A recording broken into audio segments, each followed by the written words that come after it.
Hello, and welcome to the latest NCR Live event. I'm Olga Segura, NCR's Opinion and Culture Editor.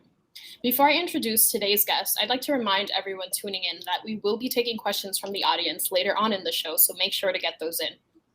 Today I am joined by Christopher White, NCR's Vatican Correspondent, and Christopher Lamb, Rome Correspondent for the Tablet. So Chris, I want to start with you, Christopher White.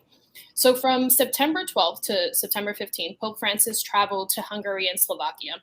And this is his second trip during the pandemic. And the first was earlier this year when he traveled to Iraq. And this is his first trip since he had pretty major surgery back in July, where he had a portion of his intestine removed. So how was his health, Chris? How did you find him on this trip? Yeah, I think all of us traveling with him and those just, monitoring the trip from afar were curious, what sort of state he was going to be in. Was the schedule going to look differently? Was he going to reduce, his level of engagement? And I have to say, from the moment he got on the plane, it was sort of business as usual. He came back on the flight to Budapest last Sunday on September 12th. Greeted everyone, was, joking and in good humor, making a quite funny remark about one of our colleagues from Reuters who has a bit of a bald spot on his head, saying that, he sees the landing strip and we're going to land on his head. And then he made his way through the plane and was just engaging with everyone. And he kept up a really rigorous and demanding schedule. He gave, I think, 10 speeches and 3 public masses. And there weren't really any alterations. He sat down and remained seated during the actual speeches that he gave. But then whenever he was, celebrating Mass, he was obviously standing.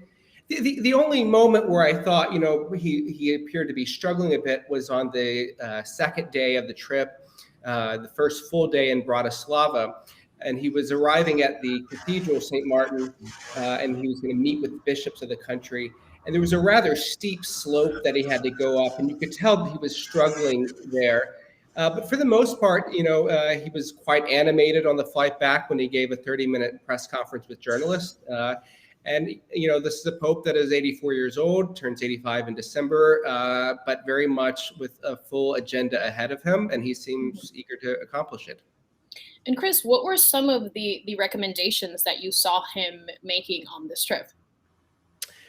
So I think, this was a message of sort of openness to the world around it, and the need for Christians and the countries to sort of be compassionate. I think he was giving sort of the opposite message of what some folks say is, the Benedict option, the sort of withdrawal from the world around it. I think he was really trying to galvanize the Christians in both Hungary and Slovakia to say, no, we need to be living in the world around us. That's part of the Christian calling. And I think he really wanted to sort of tether them to sort of the European sort of ideals in the European Union, and he sees this as one and the same of that same mission. Those were repeated themes that he hammered home, specifically in the first 2 days of the trip. The end of the trip became a bit more pastoral in focus, but the first 2 days especially were sort of vision casting, I would say. Great. And I want to transition to you now, Chris Lamb. You weren't on this papal trip, but you've been covering this papacy for the Tablet since 2015. And you wrote a book titled The Outsider, Pope Francis and His Battle to Reform the Church. So we know yesterday he made some pretty big comments about communion. Can you contextualize this a bit for us? Has he made comments like this before? Not exactly, and it was the first time that the Pope has been directly asked about the US bishops' plan to produce a document on the Eucharist, and that there are some bishops who want to deny communion to President Biden and other Catholic politicians who support abortion policies. So it was the first time he'd been asked about that, and I thought his answer was extremely interesting. I mean, it was in line with what he said in the past, but the most revealing thing he said was that he himself has never denied anyone communion. So I thought that was sending a very clear signal to the bishops in the United States. He also said some other interesting things. One, that he said when it comes to who can or cannot receive communion, he said that question, that's casuistry. So that's trying to take sort of certain principles, theoretical principles, and apply them to every pastoral situation. And Pope Francis has never done that, right from the word go. He has always looked for the pastoral option when it comes to difficult situations and circumstances. So if you look at his teaching on marriage and family life, he opened the path or the door to divorced and remarried Catholics receiving communion on a case-by-case basis. He also said at one point, I remember early on in his pontificate, that a Lutheran married to a Catholic should discern personally whether they should receive communion or not. So what he's saying there is you can't really produce a document on who can and cannot receive communion. So I thought that was very interesting. And then the other point I thought was that was important in what he said was that bishops need to be like pastors, not politicians. And there again, you can see how it applies to the US context, because of course there has been this move to produce a document on the Eucharist after Joe Biden's election. So clearly it's been seen as a political move. And what the Pope is saying, look, if you get into the politics like that, you're going to go wrong. And be pastors, don't be politicians. And what he didn't say, though, he didn't say that there's never a circumstance that someone should be refused communion, because there clearly may be circumstances where a priest would refuse someone communion. He didn't say you can never do that. But what he was saying was it's how you approach the process. And even if someone is excommunicated, you're a path to that person. So I thought it was a very strong message to those bishops who want to deny communion to certain politicians. Thank you for that, Chris Lime. And he didn't, just to kind of say this explicitly, he didn't name the U.S. bishops by name, correct? So what was the significance of him making what, to many who are in the American church right now, it's very obvious who he's talking to. But why make that without explicitly calling the bishops out, who we seem to know who he's talking about, right? But why make these comments without calling them out? Well, I think his approach as Pope is to not try and micromanage the local churches, and to be, as Pope, a kind of a guide to the bishops. Someone said to me that the Pope is, he sees himself almost like a spiritual director, a kind of retreat director. He's trying to guide people in a certain way. He's not trying to dictate exactly what each bishop's conference must or must not do. That's not how he sees his role.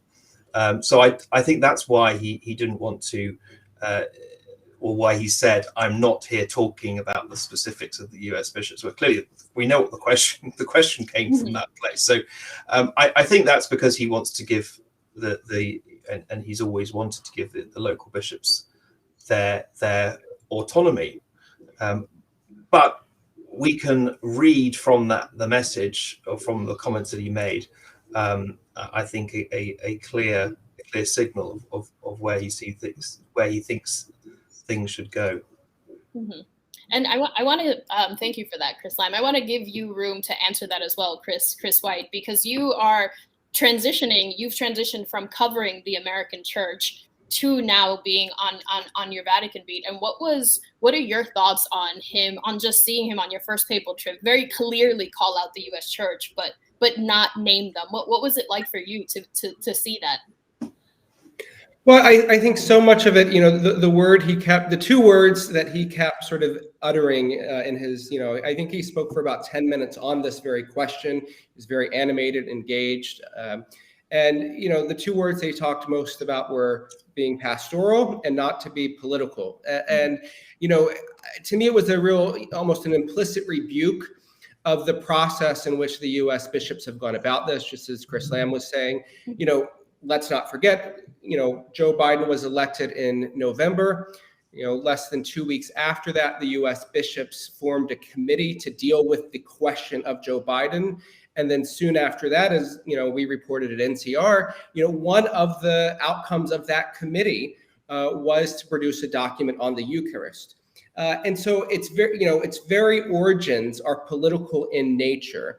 And I think that's why the Pope was so insistent on this being, while not naming the U.S. bishops directly, this being a flawed process from its inception. He did not directly address the U.S. context. It's hard for me to imagine that it's not something he's been thinking about. Earlier this month, on September 6th, I believe, he met with Archbishop Christophe Pierre, the Apostolic Nuncio to the United States. This is, the issue facing the U.S. Church right now in terms of the Bishops' Conference. And I'm sure the two of them discussed that. So it's certainly something that I think he knows a lot of Catholics want to know where his head is at. And by him emphasizing that the process cannot be political, I think the message, while not direct, is still pretty clear. And before I continue with some more questions, I just want to remind everyone tuning in that we will be taking audience questions, so make sure to get those in. And Chris Lamb, how does a lot of what we've heard Pope Francis say on this trip, a lot of the things that he's calling on Catholics all around the world to prioritize, how does this reflect other priorities that he's mentioned throughout his papacy? Yeah, I felt that this trip was another sign of the Pope facing down the trend of nationalist populism, which we see growing across Europe, and of course we have seen in the United States as well. I thought that the Pope's key messages around migration, when he said in Hungary that the cross opens its arms to everyone, with Viktor Orban, the Prime Minister of Hungary, an anti-migrant Prime Minister sitting in the front row. I thought that was, to me, the key takeaway from this trip. And then when he went to Slovakia, he was with the Roma community, and he was again condemning anti-Semitism. It was saying, look, populist leaders cannot demonize or should not demonize minorities. And I thought another key quote and message that he gave was that the cross should not be politicized. And we are seeing increasingly that amongst nationalist populist leaders, this use of Christian imagery and symbols. We saw Donald Trump stand outside the church in Washington holding up the Bible. We've seen Matteo Salvini in Italy kiss the cross on his rosary at a political rally. And we see Viktor Orban saying, I am defending Christian values by refusing migrants from Muslim countries. And I think what the Pope is saying is you can't do that, and you cannot instrumentalize Christianity in that way. I thought Viktor Orban's gift to Pope Francis, the letter from a 13th century king of Hungary asking the Pope for help in stopping the Mongol invasion, I mean, that was an extraordinary move from Orban. And I said it was a bit like President Biden going to see Pope Francis and giving him a copy of First Things magazine, which of course we know has been highly critical of Francis, or giving him a copy of Rod Dreher's book, The Benedict Option. So I thought that it was kind of brave of Francis to go to Hungary. He didn't need to go to Hungary. He's absolutely polar opposites in terms of his political worldview with Viktor Orban. But he went there. Yes, he engaged in a dialogue, cordial. We told there was a cordial meeting, but he went there with a message. And so for me, this trip was the Pope facing down nationalism and the rise of nationalism that is occurring in Europe. And the Pope is an increasingly lonely figure in doing that. And this is, Angela Merkel, who's been very pro-migrant, is leaving office. We're seeing Poland and Hungary a rise in nationalist rhetoric, anti-migrant rhetoric. So I thought it was the Pope engaging in the big geopolitical questions and there with a very clear message. Yeah, thank you for that, Chris Lamb. I know just hearing him make the comments about the cross were definitely the most powerful things that I felt he said on this trip. And it was really interesting to hear him say that, again, in the context of where we see the U.S. Church right now. So I'm going to shift a bit into some audience questions. This one is for you, Chris White. What was the level of enthusiasm of the crowd on Pope Francis's trip? Like, how were audiences reacting to seeing him be there physically amid a global pandemic? Yeah, it was strange just to actually be present in crowds of 30,000 to even 50,000 at his final mass in Slovakia, having been for the past, nearly 2 years, largely away from field reporting, certainly of large scale events like that. When he arrived in Hungary last Sunday on the 12th, he arrived for a mass. And so it was a very solemn occasion. They seemed pretty, joyful to see the Pope, but he was there for a mass. And so you didn't really get sort of the crowd engagement that you would see at, any other sort of papal event. Now, Slovakia had several major events. 2 big public masses, and then a meeting with young people. The meeting with young people really stood out in my mind. One, it was just a really joyful atmosphere. It was, there was music for hours leading up to it. It was just a great celebratory, felt like a World Youth Day event with lots of flags and that sort of scene. And of course, just pure elation when the Pope arrived. Immediately you saw the young people flocking to get their selfies and that sort of scene. But the address he gave there, I thought, was also just very practical in nature. He had some really beautiful turns of phrases there, and talking, again, to a predominantly, young crowd, saying, you're at a stage in your life where you're self-conscious, and people might think you're strange, but you will find someone who loves you fully. And so, the Pope just sort of breaking it down to the essentials in that talk. And then yesterday, it was interesting at the final mass at the National Shrine in Sachsen. And the estimated crowd originally was about 35,000. And the police count by the end of the day was 50,000. So it certainly surpassed the numbers. And there again, you had the Pope, for about half an hour at least before the Mass, out on the Pope-mobile with the people, and just a lot of joy and enthusiasm. And what really struck me among that, just the youth that were there. It was a predominantly young crowd with a lot of young families as well. So it was good to see that in person again after a long hiatus. And the Pope seemed to be enjoying it quite a bit as well. And Chris Lamb, what's the significance of this trip as we're about to enter this synodal process? What is the significance of this trip starting at this moment for the Church? Well, I think the Pope's addresses to the bishops and in Hungary, and the Pope's address to the church leaders in Slovakia were quite instructive, because I would say that the key messages were that the Church can't look backwards; it can't try and recreate a past that doesn't exist, and that the Church's tradition, the Catholic tradition, is a living thing. Now, of course, the Pope unpacked all that in much more detail than I've just given there, but that I thought was a key message that he wanted to give to the Church in this Central European setting. Now, of course, European Catholicism is thousands of years old, or hundreds of years old. It has incredible traditions and history, but we know that there is an incredible level of secularization going on, that people aren't going to church. So in a sense, the Church is in a bit of a crisis. And this synodal process is about trying to find a new future for the Church, particularly in the West and in Europe. And I think that Francis gave a kind of a roadmap for the Church in Europe.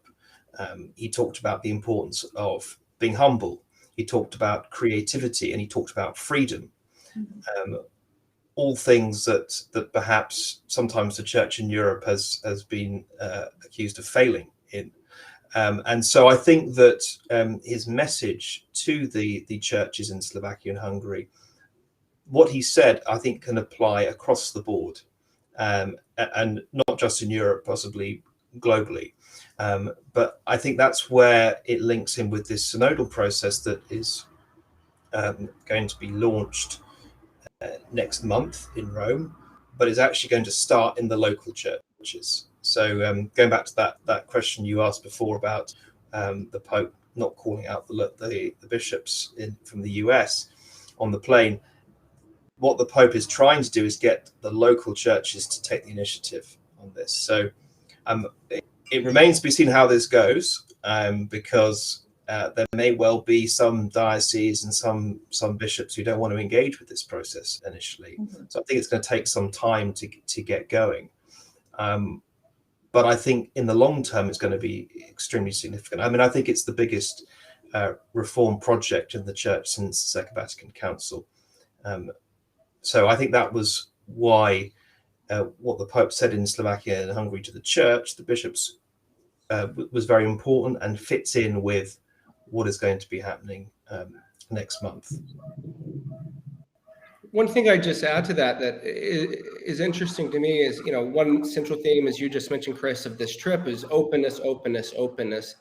And, when the Vatican unveiled its handbook for the synodal process, which will be going on from now until 2023 and beyond, there's a section in there that says, who can participate in this synod? And it says, of course, all baptized are welcome and encouraged to participate, but everyone should feel welcome to participate in the synod process, even those of other faiths and no faith at all. And so I think there again, that synodal process is a sort of opening up, and we see that in the synod handbook, and we heard that from the Pope in the past few days in Slovakia and Hungary. Thank you, Chris, both of you. And just a quick follow-up to something you mentioned, Chris Lime. You said that this was the biggest reform since Vatican II, correct? Is that what you just? I just want to make sure I'm getting that correct. Could you elaborate a little bit more on that? Well, I think that first of all, the synodal process is in a sense trying to implement Vatican II, and Pope Francis and other historians say it takes 100 years to implement their council. So we're halfway through, if you think, 60 years since Vatican II. Now, the reason why I think this is so significant is because it is trying, for the first time, to bring the whole church into a collective discernment process.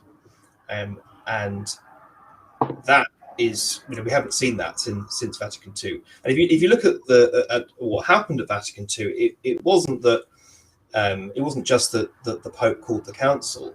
It was that there had been a whole movement within the local churches. There had been a whole debate and production of all sorts of theological ideas at the local level that then fed up to the top, and we have the council.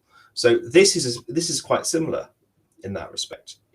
Every local church is going to feed into the process in Rome.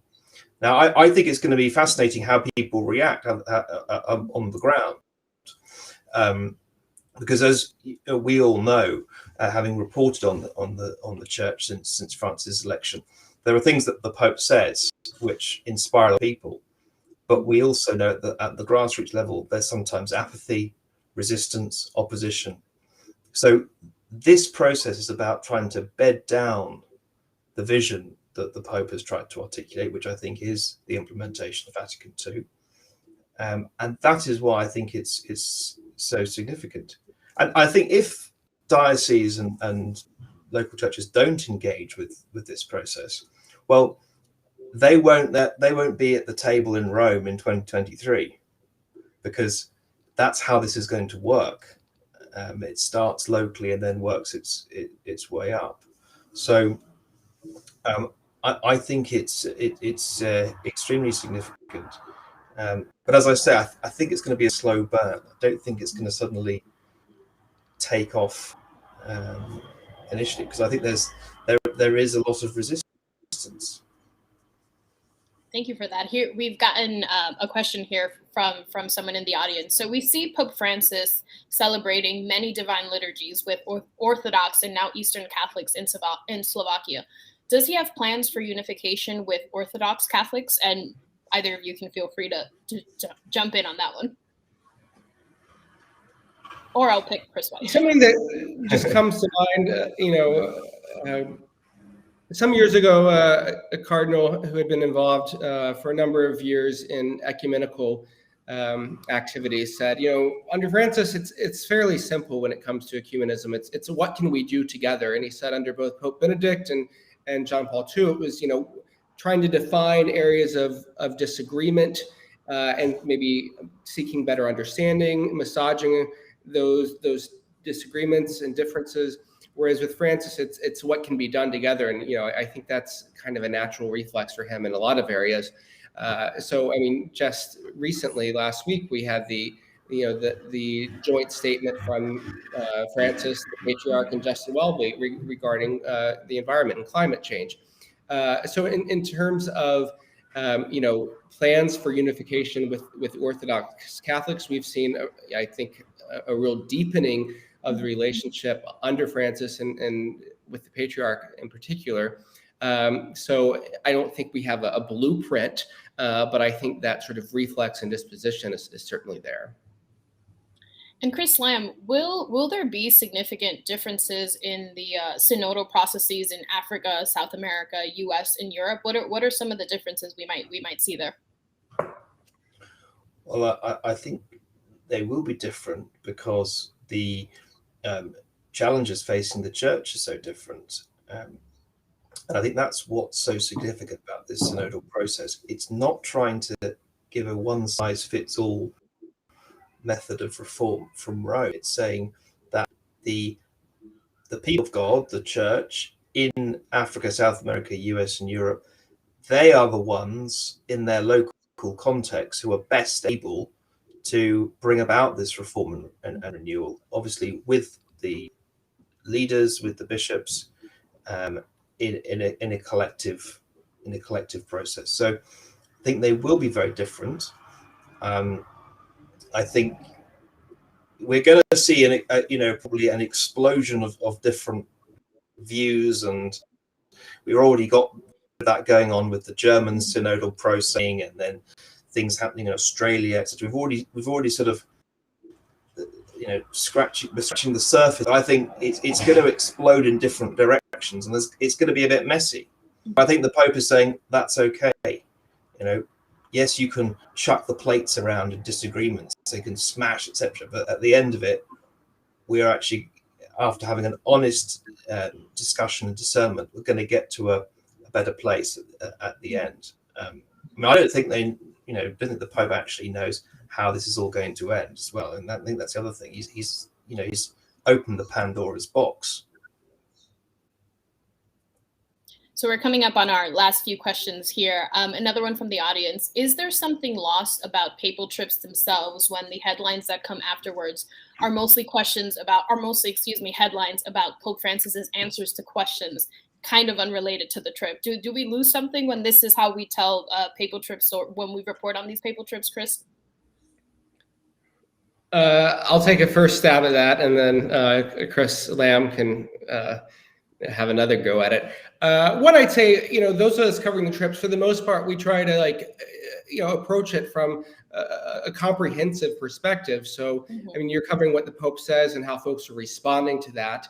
And when hot button issues come up, as they do at a press conference, of course, they're going to attract eyes and eyeballs. And I guess perhaps one hope is that folks will seek greater context as to sort of, why is the Pope even being asked about this? And, he did so on a trip back from Slovakia and Hungary, and that sort of thing.